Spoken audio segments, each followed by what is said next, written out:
नमस्कार दोस्तों, ओजेडी computer education के आपके अपने यूट्यूब चैनल पर फिर एक बार आपका स्वागत है। जावा प्रोग्रामिंग की सीरीज़ में अभी तक हम लोग बात कर बहुत सारे टॉपिक्स पे कर चुके हैं और करेंटली जो मेरा टॉपिक इस समय चल रहा है वो है फंक्शंस का, जिसमें फंक्शंस क्या होते हैं, फंक्शंस कैसे क्लियर बनाए जाते हैं, आपके कैसे कॉल किए जाते हैं, इन सब चीज़ों पे हम लोग प्रोग्राम्स बना चुके हैं और डिस्कशन कर चुके हैं।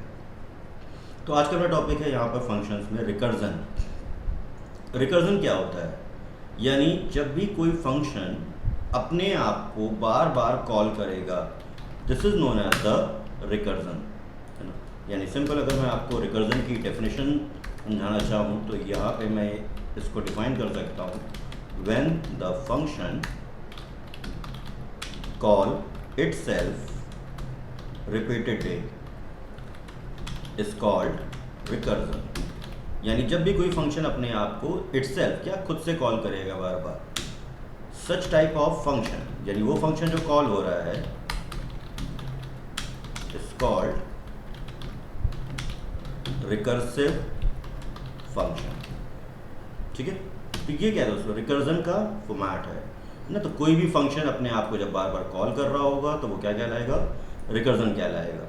तो आइए इसके प्रोग्राम्स देखते हैं कि किस तरीके से इनको सेट कर सकते हैं और क्या बिहेवियर रहता है। तो ऑलरेडी मैंने 2 सैम्पल प्रोग्राम यहाँ पे आपके लिए बना रखे हैं, जिनको मैं यहाँ पर अभी एक्सप्लेन भी कर दे रहा हूँ कि किस तरीके से हम लोग काम कर रहे होते हैं। तो आपके लिए सिंपल यहाँ पे मैं दिखाता हूँ पहला है प्रोग्राम में कि क्या चीज़ें रिकर्जन में ज़रूरी। अब ठीक है, 2 क्वेश्चन है मेरे पास। पहला पॉइंट क्या था कि कोई भी फंक्शन अपने आप को जब बार बार कॉल कर रहा है तो उसको हम लोगों ने नाम दे रखा है रिकर्जन। ठीक है, तो ये जरा प्रोग्राम ओपन करता हूं मैं पहले तो।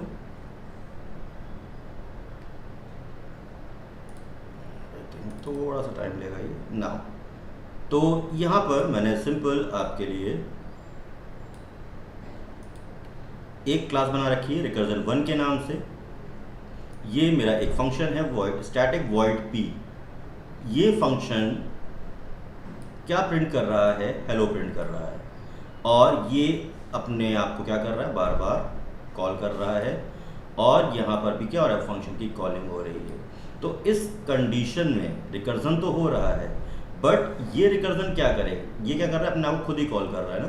तो ये फंक्शन क्या कर रहा है, ये प्रोग्राम आपका इनफाइनाइट में चला जाएगा। यानी जो इसका आउटपुट आने वाला है वो क्या होगा, इनफाइनाइट आ रहा होगा। तो ये फंक्शन रुकेगा नहीं। यानी किसी न किसी फंक्शन को मुझे क्या करना पड़ेगा, हर हाल में ये बताना पड़ेगा कि रिकर्जन कब तक चलना है। तो ये देख रहे, ये रिपीट होने लग गया है यहाँ पर इस जगह। तो ये पहला सेगमेंट था मेरा, ठीक है, जहाँ पर मैंने इस प्रोग्राम में कॉल किया। तो रिकर्जन की एंडिंग को भी बताना ज़रूरी है ना। आइए दूसरा प्रोग्राम देखते हो, पहले मैं पूरा प्रोग्राम आपको दिखा दे रहा हूँ। तो ये पब्लिक क्लास रिकर्जन 1, देन इसके अंदर मैंने ये फंक्शन बनाया हुआ था और ये क्या कर रहा है, कॉलिंग इटसेल्फ। ठीक है, और ये इनफाइनाइट चल रहा है। यहाँ पे देखिए वार्निंग भी आपको दे देगा, कॉन्फ़िगर इनफाइनाइट रिकर्जन आपके लिए यहाँ पे सेट है। तो इस केस में ऐसा तो कोई रिकर्जन हमें चाहिए नहीं, तो इसी चीज़ को मैंने रिजॉल्व किया हुआ है किसमें, अपने दूसरे प्रोग्राम में, जहाँ पर मैंने रिकर्जन के लिए एक काउंटर वेरिएबल सेट कर रखा है कि वो रिकर्जन या वो फंक्शन अपने आप को कितनी बार कॉल करेगा।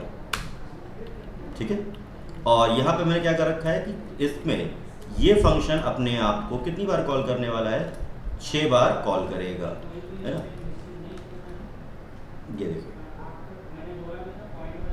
ये देखिए, यहाँ पे मैंने यानी हर एक रिकर्सिव फंक्शन को कहीं ना कहीं एक टर्मिनेटिंग कंडीशन आपको देनी पड़ेगी। ठीक है ना। तो ये क्या है, मेरा यहाँ पर रिकर्जन के लिए एक सेगमेंट यहाँ पे डिक्लेयर कर रखा है। स्टैटिक आईएनटी काउंट 0, ये मैंने 0 पे सेट कर दिया।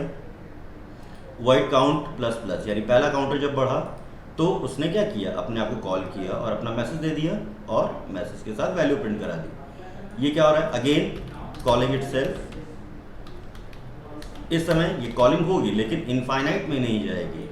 ठीक है ना, कब तक जाएगी, एक पर्टिकुलर टाइम, एक पर्टिकुलर कंडीशन पे ये कॉल करेगा। तो मैंने सिर्फ इसको कॉल किया हुआ है, ठीक है, और बाकी ये फंक्शन खुद को अपने पास क्या 6 बार कॉल कर रहा होगा। तो ये क्या था, रिकर्जन का दूसरा सैंपल था। तो ये प्रोग्राम आपको अवॉइड करना है। ठीक है, रिकर्जन कैसे लिखा जाता है, तो उसी के अंदर मैंने फंक्शन को कॉल किया हुआ है, अपने फंक्शन के अंदर ही।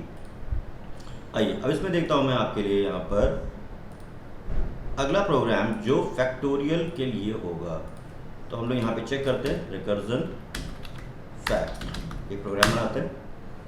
तो किसी भी नंबर का फैक्टोरियल हम लोग कैलकुलेट करना चाहते हैं वाया रिकर्जन।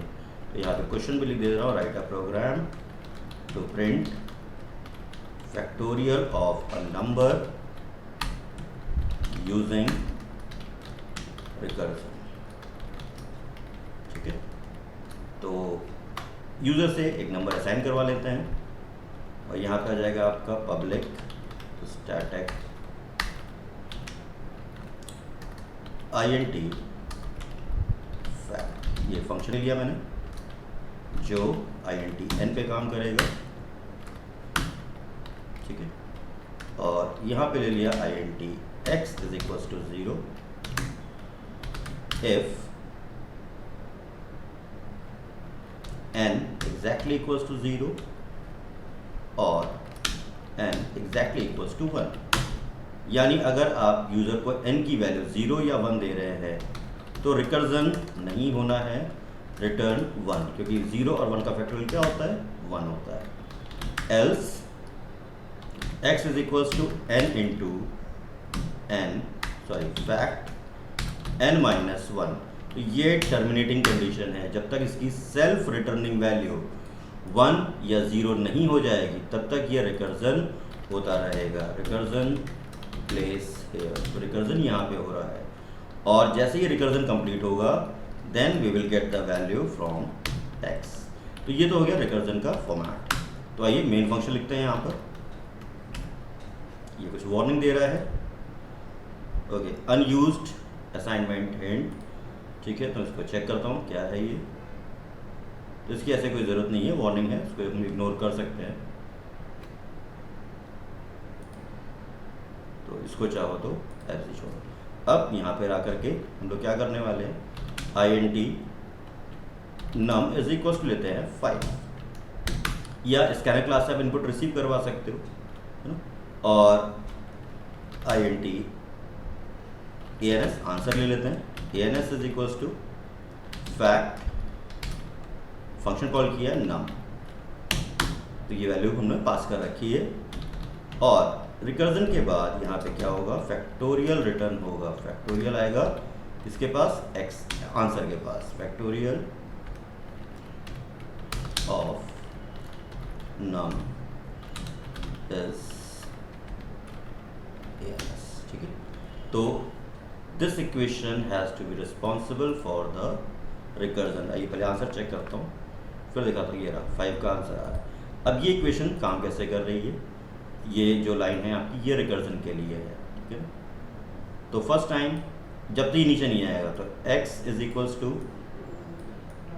यहाँ पे क्या लिया गया है, 5 into fact minus n minus 1, और वो देखता रहेगा इसकी वैल्यू 0 ना होने पर। जैसे ही हो जाएगी ये रुक जाएगा। तो यहाँ से रिटर्निंग वैल्यू क्या आएगी, 5 इंटू 4 ये देगा, और आंसर आएगा 20। लेकिन अभी भी रिटर्निंग वैल्यू क्या है, 1 या 0 नहीं हुई है। तो ये फंक्शन अपने आप को क्या करेगा, एक बार और कॉल करेगा, फैक्ट n यानी 4 माइनस 1। तो ये फंक्शन ने क्या है, दोबारा कॉल किया, और अब क्या रिटर्न करेगा, ये 3 रिटर्न करेगा। तो 20 मल्टीप्लाइड बाय 3। इस तरीके से ये आखिरी में क्या कॉल करेगा, फैक्ट की वैल्यू को, जहाँ पर कॉल कर रहा होगा तो यहाँ पे क्या दे देगा आपको, fact is equals to, last में रिटर्न करेगा 2 माइनस 1। ठीक है, तो इसके बेस पर वो क्या करेगा, यहाँ पे फैक्टोरियल को रिटर्न कर रहा होगा। तो ये क्या है, रिकर्जन का प्रोग्राम है, जहाँ पर आप ये देख रहे हो कि रिकर्जन किस तरीके से पार्टिसिपेट कर रहा होगा। ठीक है, और जो भी आंसर है वो यहाँ पर स्टोर हो रहा होगा। तो आई होप कि ये प्रोग्राम और टॉपिक समझ में आ चुका होगा कि कैसे रिकर्जन अपना वर्क कंप्लीट कर रहा है। तो ये हर बार वैल्यू को माइनस करके, जैसे मैंने अभी बताया आपको, 20 कब आएगा? जब 5 × 4 होगा। तो ये फैक्ट फंक्शन क्या कर रहा है? हर बार इसकी वैल्यू को कम करता चलेगा। अगली बार अभी 0 नहीं आएगा तो फिर क्या हुआ? 20 आ चुका है। फिर फैक्ट वैल्यू फंक्शन कॉल करेगा यहाँ पे, और वैल्यू कितनी देगा? 4 - 1 यानी 3। देन अगली वैल्यू कॉल हो जाएगी 60। देन अगेन ये फंक्शन 3 - 1 रिटर्न करेगा, तो 3 - 1 यानी 2, 120, और 2 - 1 यानी जब ये रिटर्न करेगा 1 तो ये स्टॉप हो जाएगा, यानी रिकर्जन ओवर हो चुका होगा, और लास्ट में ये x की वैल्यू यहाँ पर स्टोर हो रही हो। ठीक है, तो आई होप ये टॉपिक आपको समझ में आ चुका है, और इसको आप अपने सिस्टम पे ये प्रोग्राम ज़रूर बना के देखेंगे, चाहे तो आप इनपुट यानी स्कैनर क्लास को भी यूज़ कर सकते हैं। ठीक है, तो मिलते हैं अपने अगले वीडियो में, जहाँ पे हम बात करेंगे स्ट्रिंग्स के बारे में। ठीक है, तब तक के लिए कीप लर्निंग।